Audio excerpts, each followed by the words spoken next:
নমস্কার, আপনারা দেখছেন আরবি বাংলা। আপনাদের সঙ্গে আমি সুস্মিতা। নজর রাখবো আজকের বেশ কয়েকটি গুরুত্বপূর্ণ খবরে।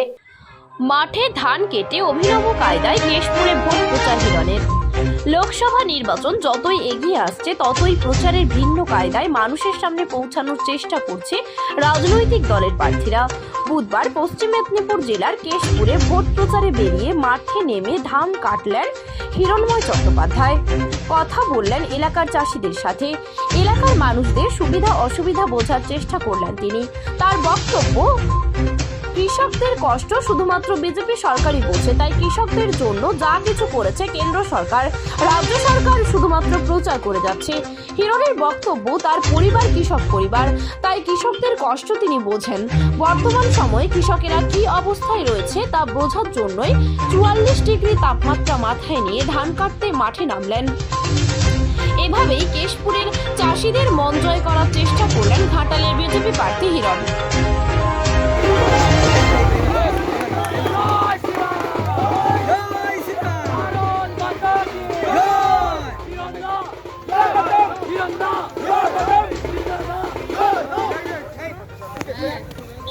ঠিক আছে, ক্যামেরা করতে দাও, ক্যামেরা করতে দাও।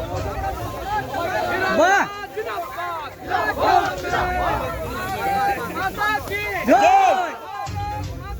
জয়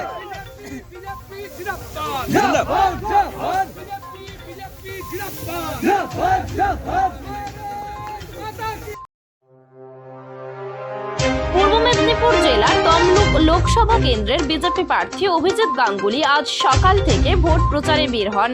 এদিন সকালে কোলাঘাট ফুল বাজারে এবং দেউলিয়া ফুল ও সবজি বাজারে জনসংযোগ করেন। ফুল চাষিদের বিভিন্ন অভাব অভিযোগ শোনেন। পরে দেউলিয়া বাজারে ফুল চাষিদের বিভিন্ন দাবি দাওয়া নিয়ে বিজেপি প্রার্থী অভিজিৎ গাঙ্গুলির হাতে স্মারকলিপি তুলে দেন বিজেপির কিষাণ মোর্চার পক্ষ থেকে। তিনি আশ্বাস দেন, তিনি সাংসদ হয়ে এলে এলাকার উন্নয়নের কথা জানলেন। তিনি এইসব কাজগুলি সম্পূর্ণ করে দেবেন এবং ব্যবসায়ীদের ক্ষেত্রে যা যা অসুবিধা এবং চাষিদের ক্ষেত্রে যে অসুবিধা সেই সব নিয়ে তিনি পূরণ করে দেবেন।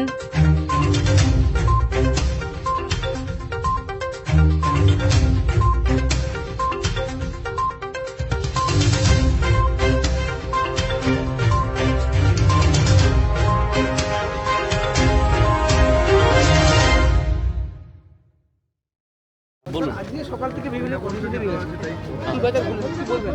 হ্যাঁ, ফুলবাজারে তো ঘুরলাম, মানুষজনের সঙ্গে আলাপ পরিচয় হলো, খানিকটা প্রচারও হলো। আর এখন একটা তাদের দাবিপত্র পেলাম যে ফুলবাজারের উন্নতি করার জন্যে, ফুলের ব্যবসার উন্নতি করার জন্যে আর কি কী করা যায় সেগুলো খুবই গুরুত্বপূর্ণ। এতদিন কেন হয়নি সেটা ভেবেই আমি আশ্চর্য হচ্ছি। এটা আমার চেষ্টা থাকবে যে এটা যত তাড়াতাড়ি সম্ভব করার। সাধারণ মানুষের পাশাপাশি আজকে ফুল চাষি তাদের মধ্যে কেমন আগ্রহ দেখলেন? খুব প্রচুর আগ্রহ।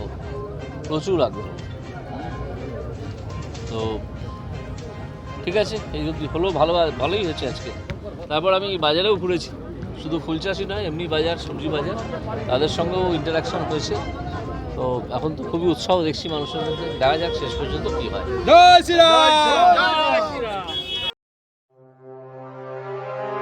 নন্দীগ্রামে দেবাংশুকে দেখে ফের চোর স্লোগান বিজেপি সমর্থকদের। সম্প্রতি নন্দীগ্রামের ঘোলপুকুর চোর চোর স্লোগানের মধ্য দিয়ে পড়েছিল দেবাংশু।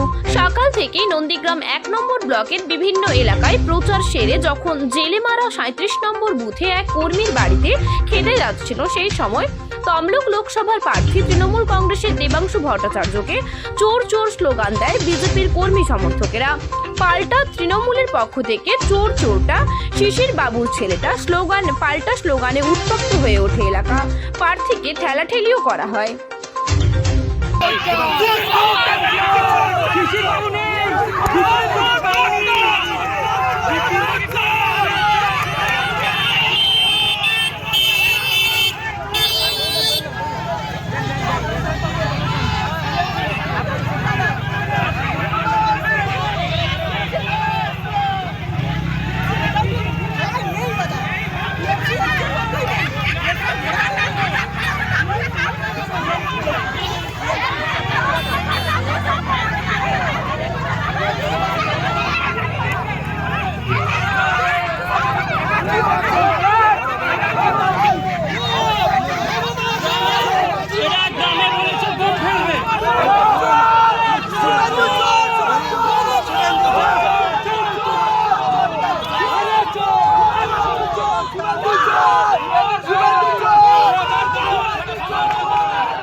আমার প্রার্থী দেবাংশু ভট্টাচার্য নন্দীগ্রাম বিধানসভা ভিকুটা অঞ্চলে বৃন্দাবনপুর এবং জেলেমারা 37 নম্বর বুথে আজকে জনসম্পর্ক অভিযানে এসেছিল।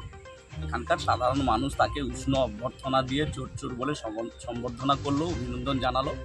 তৃণমূল দলের প্রার্থী পিসি ভাইপো লিমিটেড কোম্পানির প্রার্থী, এর থেকে বড় সম্বর্ধনা বা এর থেকে বড় উপহার কী পেতে পারে? চারদিকে মানুষ দেখছি, 25,000 চাকরি, শিক্ষকরা চাকরি হারালো। এদের দুর্নীতির যে দায়, তার এর থেকে বড় উপহার কী হতে পারে? আজকে দেখুন, এই দলটার দুর্নীতির দায়ে সন্ত্রাসের শিকার হয়ে আমরা আজকে হলদিয়ার কোর্টে এসেছি জামিন হতে, কিন্তু আমার এলাকার মানুষরা তৃণমূল দলের যেহেতু দেবাংশু আসে তাকে উষ্ণ অভ্যর্থনা দিয়ে বরণ করে নিল। সবাইকে ধন্যবাদ জানাই। 4 মে সবাই আরও গণতন্ত্রের জবাব দিয়ে মানুষ জানিয়ে দেবে।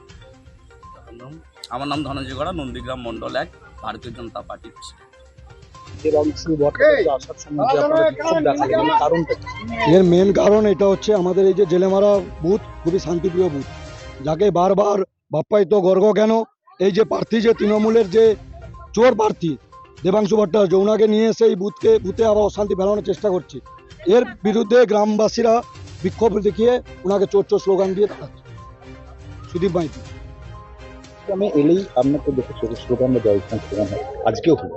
শুধু চোর জয় শ্রীরাম নয়, এটা তো মৌখিক কথা, বাদ দিন আমাদের গাড়ির ওপর থাপ্পড় মারা হয়েছে, আমাদের গাড়ির মধ্যে ধাক্কাধাক্কি করা হয়েছে, গাড়ির ওপর রীতিমতো হামলা হয়েছে। আমরা এটা নিয়ে প্রশাসনের দ্বারস্থ হবো। প্রশাসন যদি অ্যাকশন না নেয়, আমরা যতদূর যাওয়ার হয় ততদূর যাবো। বিজেপির এটাই কালচার। এখন আমরা যদি পাল্টা গোটা রাজ্যে শুরু করি, পারবে সামলাতে? আমরা সেই পথে হাঁটি না বলে আমাদেরকে দুর্বল মনে করার কোনো কারণ নেই। দেখা যাক কি অ্যাকশন নেওয়া যায়, আমরা পরবর্তীকালে সেই অ্যাকশন নিচ্ছি। ওরা স্লোগান দিচ্ছে, আমি আপনাদের উপরে হ্যাঁ, আমি প্রণাম করেছি ওদেরকে। আমি আমাদের তো এটাই কালচার, আমরা প্রণাম করব। তো সেই জায়গা থেকে দাঁড়িয়ে ওরা ওদের কাজ করেছে, যে ওদের চরিত্র, আমরা আমাদের কাজ করেছি, যেটা আমাদের শিক্ষা। বাকি দেখা যাক, প্রশাসনের কাজ করবে। সংবাদ এখন এ পর্যন্তই। দেখতে থাকুন আরবি বাংলা, খবর যেখানে হাতের মুঠোয়।